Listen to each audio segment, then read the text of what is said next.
The load. നമ്മൾ സാധാരണക്കാരായ മനുഷ്യരാണ്.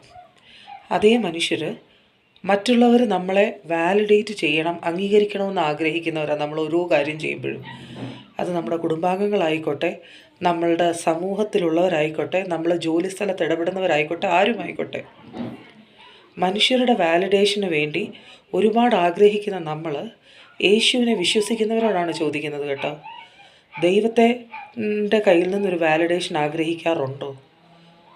ഹോശയ്യ പ്രവചനത്തിൽ തൻ്റെ ജനത്തെക്കുറിച്ച് യഹോവ പറയുന്ന ഒരു മനോഹരമായ സാക്ഷ്യമുണ്ട്. 9-ാം അധ്യായം അതിൻ്റെ 10-ാം വാക്യം. മരുഭൂമിയിൽ മുന്തിരി എന്ന പോലെ അത്തിവൃക്ഷത്തിലെ ആദ്യ തലക്കനി പോലെ ഞാൻ നിങ്ങളെ കണ്ടെത്തിയിരിക്കുന്നു എന്ന്. നമ്മളുടെ പ്രസൻസ്, നമ്മളാകുന്ന വ്യക്തിത്വങ്ങൾ നമ്മുടെ കർത്താവിന് ഇത്രയും റിഫ്രഷിങ്, ഇത്രയും സ്വീറ്റ് ഒരു എക്സ്പീരിയൻസുമാണോ?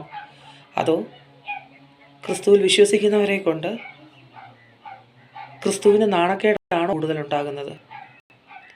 ഒന്ന് ചിന്തിച്ച് നോക്കണേ.